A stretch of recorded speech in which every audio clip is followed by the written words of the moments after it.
Hello and welcome to New Sphere Business. My name is Ronald Hughes and today I'd like to talk to you about needs. New Sphere Business is the training channel of a company called Contact Mission. And for some years now what we've been doing is building training programs for salespeople to have a real understanding of what they're trying to conduct as part of the sale. We use a format called why, how, do. Basically, what we need to understand first before you go out selling is why you're conducting the activities you're doing. And I hear people talking about needs all the time. Yet you have to question to identify needs. Yet one of the areas in psychology which has had the least amount of real scientific research done is the area of human needs. There are two main theorists out there. There is the Maslow, most people have heard of, and his hierarchy of needs.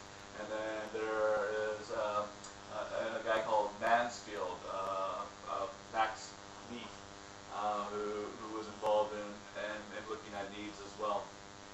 The interesting thing I find is that when you start to study and evaluate the basic understanding of needs, that what happens is that salespeople neglect to focus on the classification of the needs of their clients. If your client is a low-lying employee who may be stressed by overmanagement, the position of the individual who is your purchaser might be motivated not by your ability to provide the best product, but in fact by the ability for your information to convey to this person's manager that they've done a good job.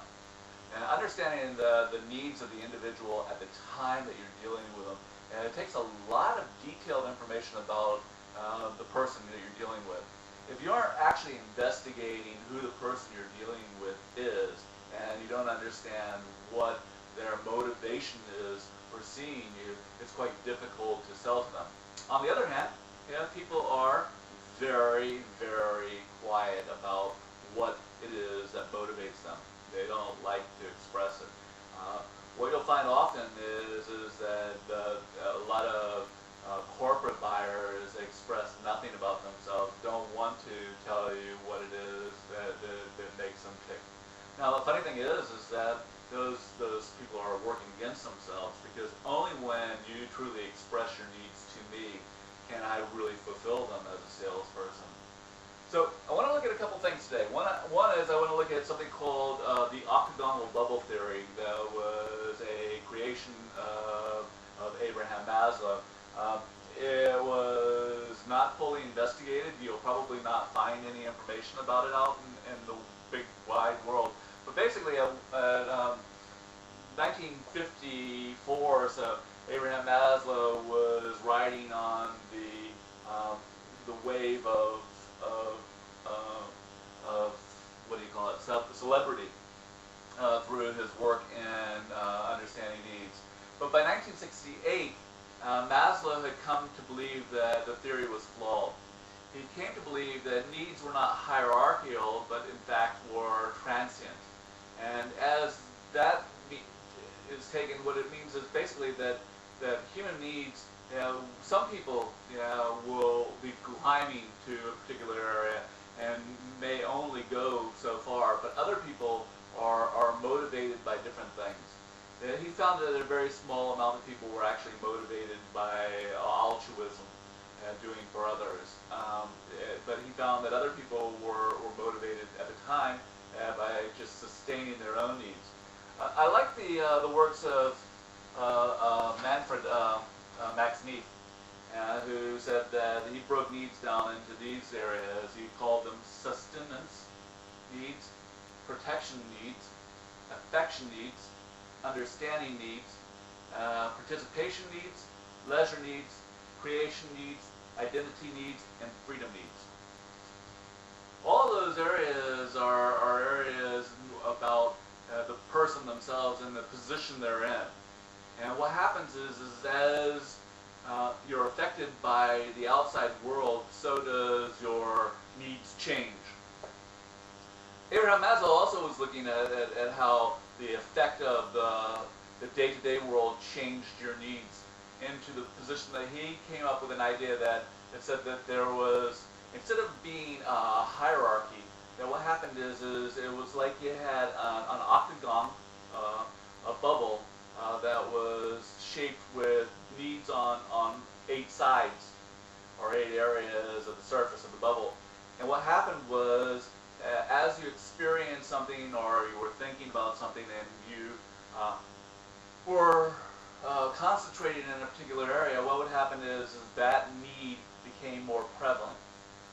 It became to the point that the need became heavier and would move down to the position of action, which sits at the very bottom.